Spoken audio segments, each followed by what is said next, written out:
আপনারা জানেন যে এই অতিরিক্ত গরম কিংবা এই অতিরিক্ত শীত এইটা বলা হয়ে থাকে যে এটা জাহান্নামের একটা নিঃশ্বাস।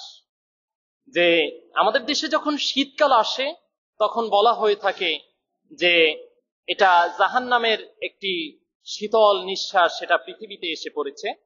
আবার যখন গরমকাল আসে তখন বলা হয়ে থাকে যে এই গরমকালটা এটাও জাহান্নামের কি একটি নিঃশ্বাস পৃথিবীতে আসছে।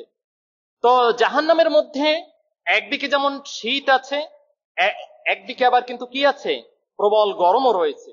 সেখানের গরমটা এতটাই, সেই জাহান্নামের গরমের একটি বর্ণনা হচ্ছে এরকম যে সেই জাহান্নামের মধ্যে মানুষকে যে গরম পানিটা খেতে দেওয়া হবে, সেই গরম পানিটা যখন পান করবে সাথে সাথে তার পিছনের রাস্তা দিয়ে তার শরীরের পেটের নাড়ি ভুঁড়ি সব বেরিয়ে যাবে। নাউজুবিল্লাহ মিন যালিক।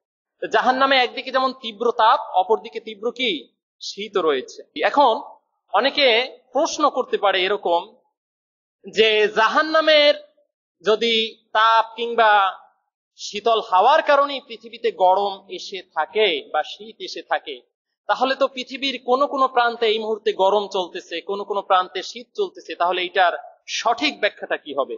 কি এরকম একটা প্রশ্ন আপনাদের মনে আসে না? আসে কি না? আসে। এটার ব্যাখ্যা বোঝার আগে আমাদের আরেকটা জিনিস বুঝে নিতে হবে।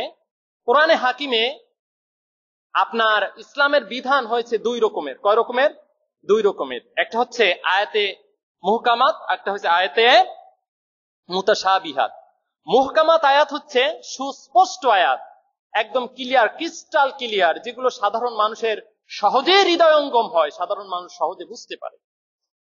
একজন মুমিন হিসেবে একজন মুমিনের কাজ হচ্ছে যে আয়াতগুলো মুহকামাত, সেই আয়াতগুলোর পিছনে আপনার সেগুলো পড়ে বুঝে জেনে সেগুলোর উপরে আমল করা।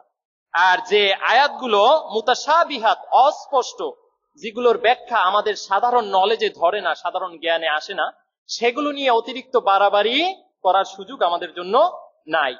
তবে কেউ যদি এরকম প্রশ্ন করে যে পৃথিবীতে কোন অংশ, যেসব অংশে 12 মাস শুধু গরম পড়ে, কি পৃথিবীতে এমন দেশ আসছে না 12 মাস শুধু গরম, কিংবা 6 মাস গরম 6 মাস শীত আছে না? আবার পৃথিবীতে এমন এলাকা আছে যে সমস্ত এলাকায় 12 মাসই শীত পড়ে, তাহলে তাদের বিধানটা কি হবে? সেক্ষেত্রে স্কলাররা ব্যাখ্যাটা এরকম করেছেন যে ওই সমস্ত এরিয়া হয়তো ওখান থেকে জাহান্নামের তাপ ও প্রবাহ বা শীতল হাওয়াটা বেশি বের হয়, যার কারণে ওই অঞ্চলগুলো ওইভাবেই ওখানের আবহাওয়াটা তৈরি করা হয়েছে। আমরা বলবো যে এই বিষয়টা হচ্ছে আল্লাহু আলাম, আল্লাহ সুবহানাহু ওয়া তাআলাই ভালো জানেন। যে বিষয়টা আল্লাহ তাআলা স্পষ্ট ব্যাখ্যা করেন নাই, সেটা নিয়ে আমাদের অতিরিক্ত বাড়াবাড়ি করার প্রয়োজন নাই। কথা বুঝতে পেরেছেন? এটার সঠিক মুরাদ কি হবে, আল্লাহু আলামু বিমুরাদিহি, এটার সঠিক অ্যানালিসিস, সঠিক ব্যাখ্যা একমাত্র আল্লাহ সুবহানাহু ওয়া তাআলাই ভালো জানেন।